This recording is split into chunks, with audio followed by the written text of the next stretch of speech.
everyone, and welcome back to another episode of Persister with Candace Lowry. I am Candace Lowry, and it's kind of weird right now because I'm by myself. I just made a huge move out to Seattle for a job with Microsoft, and I still can't believe it's real.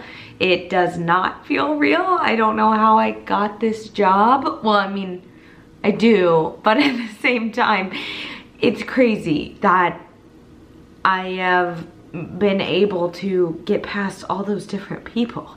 But anyways, the reason why, other than the fact that I'm all alone up here in Seattle, but the reason why it's just me today is that I wanted to do a solo podcast episode and kind of talk about how I got here, where I am. I feel like I have a very unique path in that I have this side hustle in my own name and then a full-time job.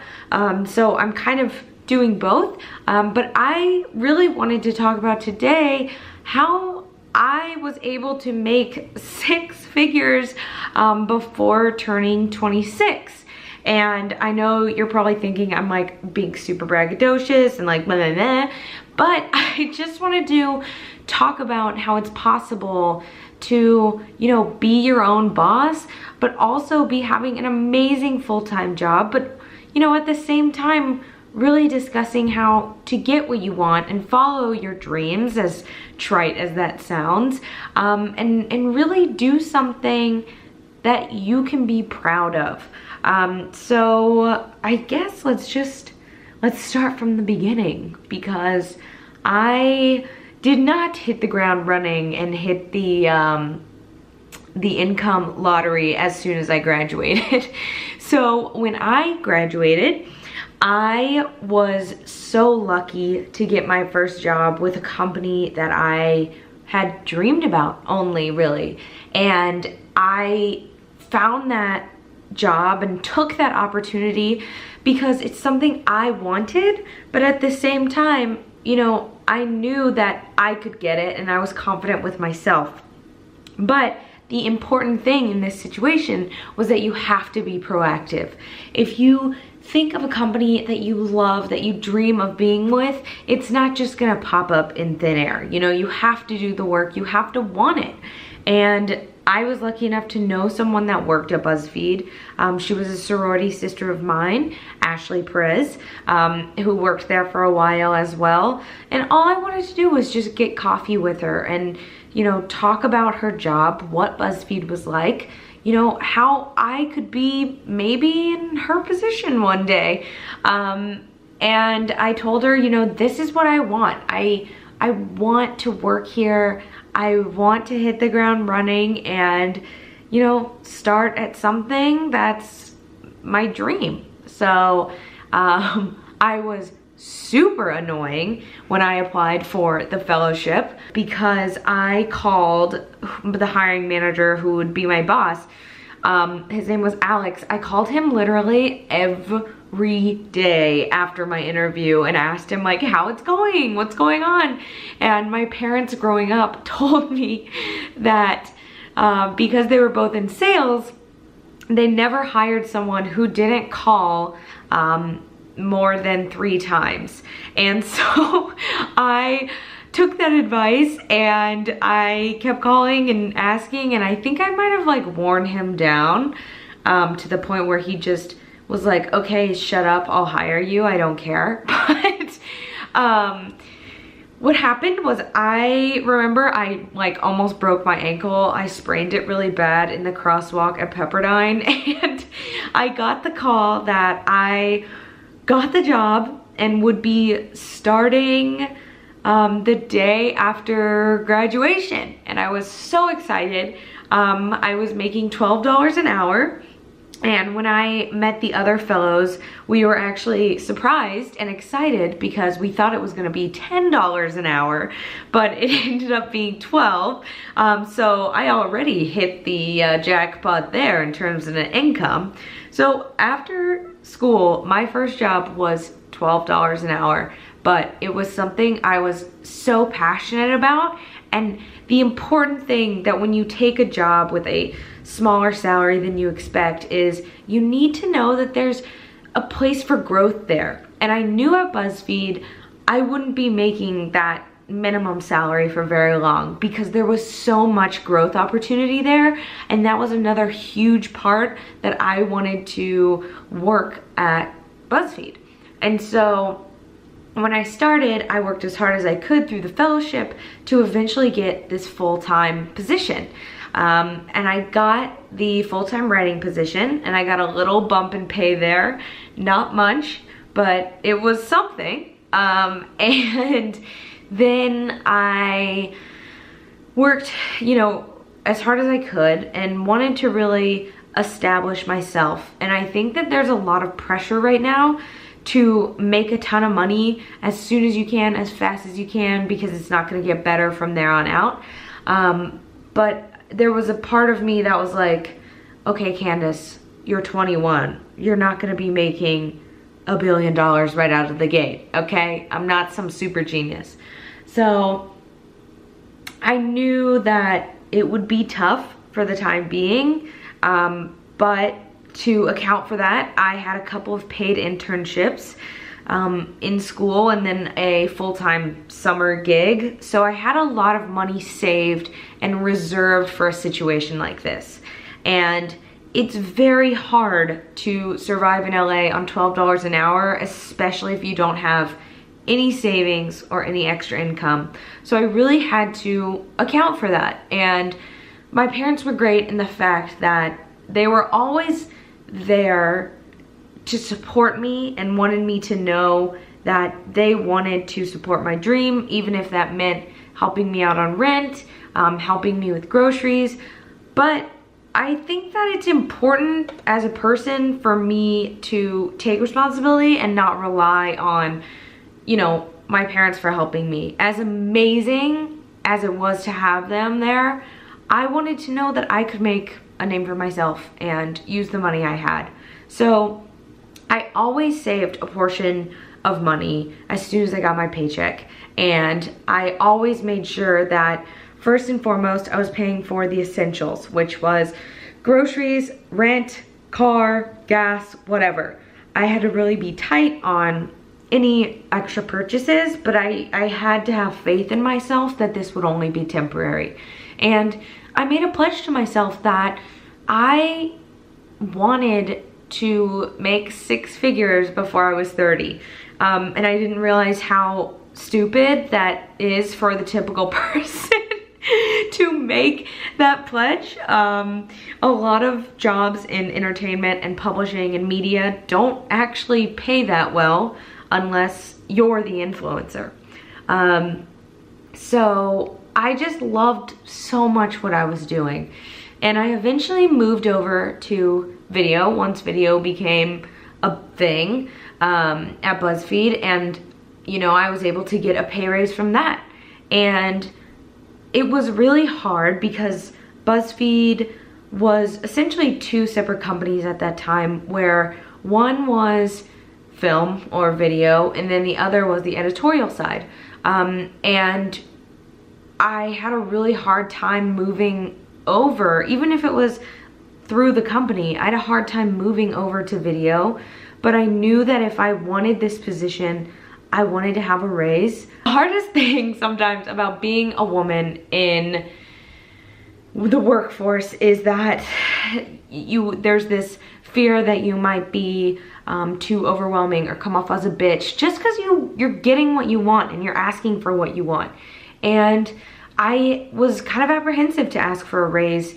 In all accounts, I deserved it, but at the same time, I didn't want to come off as this, overly ambitious, rude, entitled woman. But in my last podcast with Erin, she is a badass woman and hit the nail on the head with asking for a raise, is that it's expected. You're not supposed to be making the same amount of money forever. And if you're doing well, it's not like they're gonna fire you. And the worst thing that could happen is that they say, no, not yet. and then you can evaluate your situation.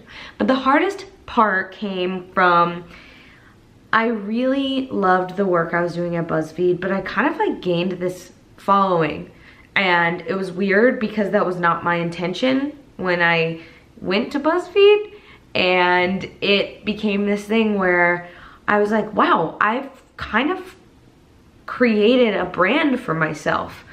And at the same time, I got a job offer from Pop Sugar to basically create a whole new program, a whole new vertical at Pop Sugar. And it really seemed like an interesting challenge to me, but I was stuck in this place where I had this golden opportunity that so many people want, which is to grab this internet fame and take it wherever I could. But at the same time, I also had this offer to make bigger and bolder steps in my professional life. And I'm not saying that you can't move up as, you know, a YouTube celebrity or video person in the professional world, but I really wanted to be a major part of business and not really focus so much on being an internet personality. But I loved making videos, and I decided to kind of see if I could, you know, run this whole YouTube thing by myself. So I said, you know what the heck? I have a stable job. My job will be my #1 priority. I have worked too hard to get this position and this raise. And I want to stick with this. And, you know, as soon as stuff from YouTube becomes work, then it's no longer a hobby. And that's something that I need to, you know, re-examine and reevaluate along the road. But the cool thing about it was that I had this great stable job that I could devote to full time and really learn from and be a part of, but also have this, I guess, side hustle where I could be making an alternate income. The only thing that really worried me about going full-time as a YouTuber or an influencer, as they call it, is that I noticed a very, unfortunately, too common trend where people explode and they skyrocket and they make so much money and get famous, and then it kind of fades away, and it's really hard to get back into the mainstream business world coming from being a full-time YouTuber. And it's hard to grow within a company and within a business when you're working by yourself and don't have benefits and have a hard time figuring out what to save. And there was nothing concrete about my financial future if I were to be a YouTuber full-time. And I enjoyed work. So I was able to kind of make a dual income for myself. But the only thing that was scary, again, is like, okay, I have this cool job, but how much longer am I gonna make money on YouTube or make money making videos or collabing with friends? And so it became a little bit stressful, but at the same time, I was like, you know what?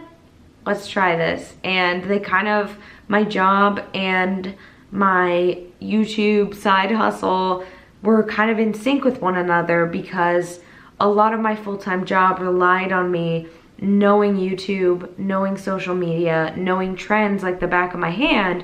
And at the same time, I could kind of try these theories and test any questions I had about YouTube or any kind of hunches I had about YouTube on my own channel without any real repercussions. And so I was learning from both of my jobs to become stronger in each of them. So that is where, in long story short, where I got to the point where I was like, okay, maybe I can do this dual income.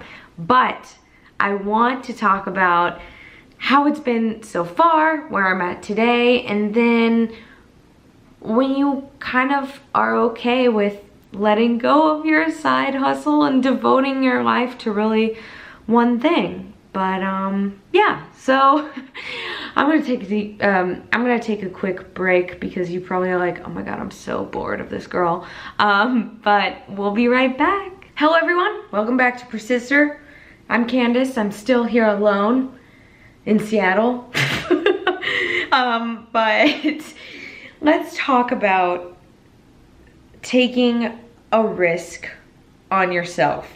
And one of the biggest things that I was most terrified of was leaving something comfortable like BuzzFeed. But I was given this not only professional opportunity, but an incredible financial opportunity to start somewhere like Pop Sugar.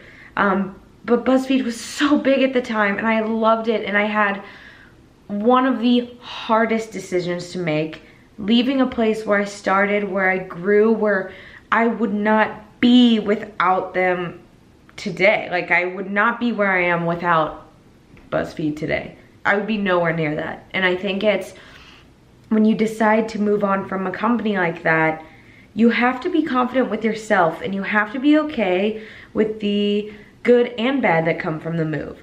You know, when I left, I was like, all right, here's what's gonna happen, is that I'm gonna move up in the business world. I'm gonna move up salary-wise. I have a incredible risk, but exciting future in terms of my internet personality fandom. I don't know how to say that, but with my opportunities at YouTube. But what I was leaving behind was comfort and guaranteed success, and knowing that being a part of Ladylike or being a part of BuzzFeed, I would only grow faster and grow bigger. And that was really scary for me at the time. But, you know, I wanted to know I could be my own self. I could be someone. I don't want to be known as just that girl from BuzzFeed. I wanted to be known as Candace Lowry, the boss who has made a great living and great strides in the business world and influences people in a good way. And so I took that risk and I started making more money. But I think the risk that comes with making more money quickly is that you spend, and you need to be aware of how much you are spending. And the biggest lesson I learned was that it's totally okay to negotiate your salary.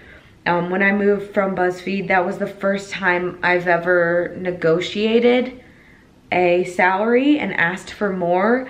And you have to realize that every time you get a new job, you know, my parents would always tell me, they're lucky to have you. You know, you're not lucky to have them, they're lucky to have you.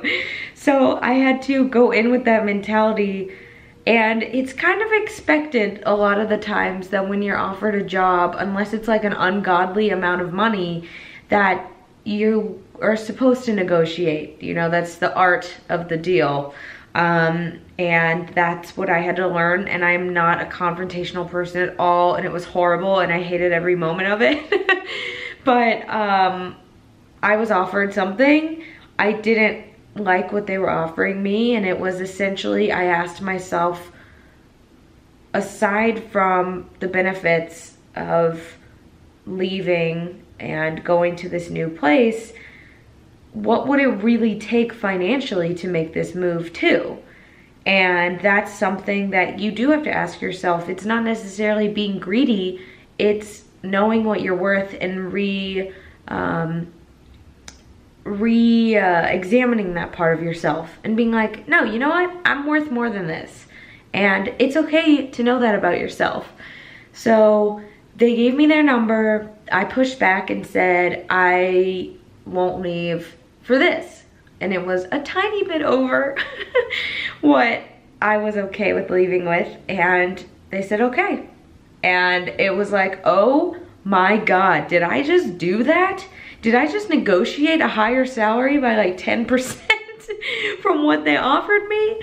And I was really proud of myself, and it reaffirmed that I am worth that much. And it's okay to ask for more sometimes, especially if you've done the work. I'm not saying like stroll into your job if you get there late all the time and ask for a 10% raise because like you don't deserve it. But if you've been putting in the work, it's not like people aren't going to expect that. So that was a harder thing that I did.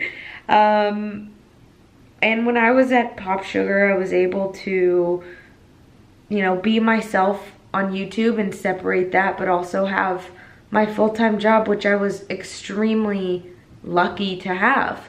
And I understand that not a lot of people have, you know, have that opportunity. And the important thing was that aside from negotiating my salary, I've learned how to be honest about what your priorities are, what you do, you know, what's yours, what you own when you get a new job. And I just asked, is it okay if I can be this persona on the side, but my 100% of my time at work will be devoted to this company. And I think that they were okay with that. So the important thing too about when you are on the internet, when you have some sort of personality, I don't care if you have 2 followers, you're on the internet, and things you say, companies really take that to heart, and you have to be careful. And if you don't keep yourself professional outside of just your everyday work, it's not gonna work out. Okay, so I was at a point where I was making a good amount of money at my full-time job, but I could also make money being a YouTuber, and I was very lucky to have that opportunity. But at the same time, when you work for yourself, when you do things for like companies like YouTube, anything like that, where you're making money without a company behind you, it's not taxed. So if you ever decide to have some sort of side hustle, know that you need to be putting away at least, I put away 40% of it just to know that that has to go to taxes at the end of the year. So it's scary when you make all this money and then realize, oh wait, this is going to eventually be taxed when April rolls around. So just keep that in mind. And I did. And so there came a point where I was making over 6 figures, and I reached that 6-figure mark from YouTube and my full-time job.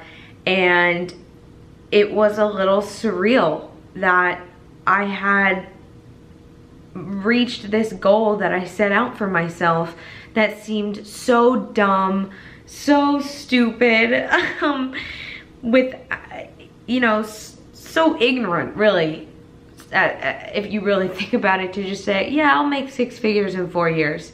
I mean, that's crazy. And I was really proud of myself because I had this moment where I was like, wow, I did all this work and it's paid off for myself, and this has really been not only luck, but making smart business moves. And sometimes I look back and I'm like, my life would have been different if I had stayed at one company and didn't move on and stayed in that comfort zone. And I think it's really important to know that there's a path for you, and that you might make a mistake changing jobs. You might do that, but at least you know that. And in the long run, you're getting more experience and you're finding newer and easier ways to talk about the tough things in business, which sometimes has to do a lot with money.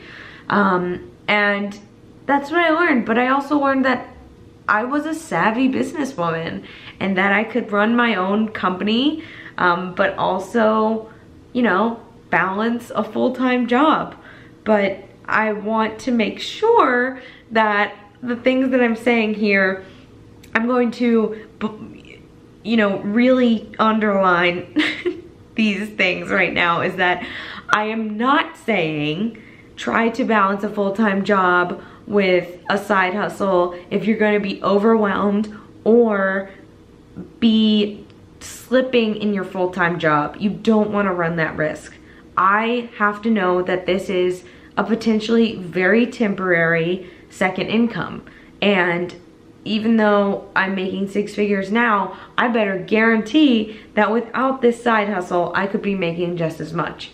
And so that's really important. And that if you decide to make a move, don't make it be all about money. And I know that it's sometimes from things that I've said so far is that, like, I'm saying go ahead and just leave a job if you get a huge paycheck offer. No, it's a big consideration and you need to know your worth when you get a job offer. But, you know, someone could offer you $100,000, but it's a job you hate, and you have to know that there's a certain point where money doesn't talk. And, you know, another thing I'm saying is that life is not all about money, but it feels good when you've worked hard up to a point where you can say that you accomplished a lifelong goal of yourself. So, you know, set goals for yourself. Even if they seem totally insane, maybe they're not that crazy when it comes down to it. And I think it's important to make those really bold goals, but to also be smart with your money. Just because you're making a certain amount now does not mean you will be making it forever.